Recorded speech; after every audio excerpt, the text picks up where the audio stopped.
Welcome back to Global News Morning. Always a pleasure to have you join us, and always a pleasure to catch up with our good friend Matt Lee. Wishing him a great morning. How are you, sir?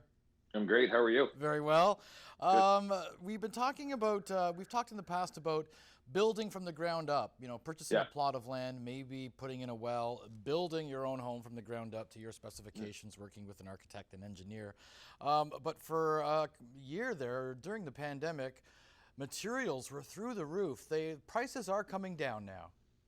Yeah, prices are coming down, and we do have some vacant land that we're seeing pop up. And I think that, talking about tips of buying vacant land and working your way through from one step to the next. And it's like, what do you need to know when you're buying a piece of land? I think that that's because we're going to see buildings start to happen again. We're going to see these, and I think that they're out there doing it anyways. But I think that you'll start to see maybe a bit more because the prices are coming down. So there is land available out there.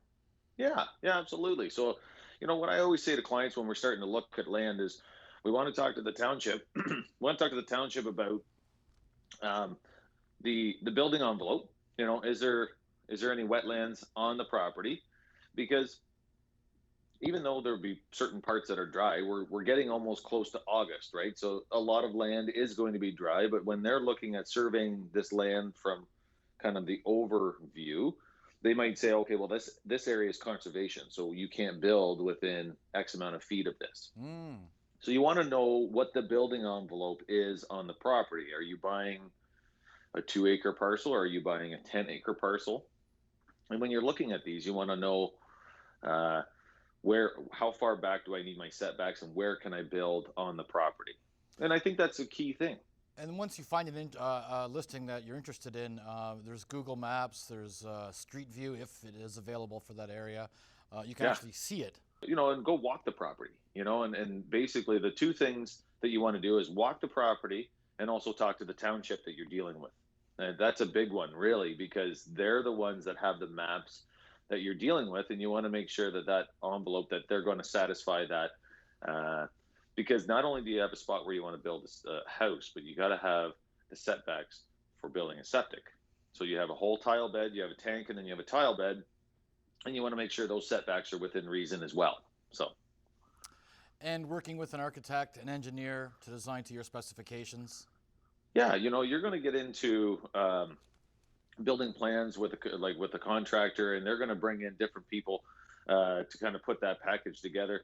But before you even get there, I think that you want to talk about wells, Mm. and whether there's a well on the property or not when you're buying. I think that we're talking about the ability to build is key, of course, and the other thing is there water there? We have places around Kingston where there's not a lot of water, and you want to make sure that if there isn't a well there, how do you deal with that? And what do you want to do? Do you want to ask the seller to drill a well prior to closing and pay X amount more? Do you want to take the chance and buy the property because all of the surrounding houses potentially have lots of water? Like there's some risk to this, right? So the thing is that you have to know that there's a few things that happen in Kingston. One is sulfur that can happen, iron. The worst one is salt, and you do have certain areas that have salt, and the machines to fix that are very expensive, Hmm. like $25,000 to have these to pull the salt out of the water when it comes into your house. There's salt deposits here. I had no idea.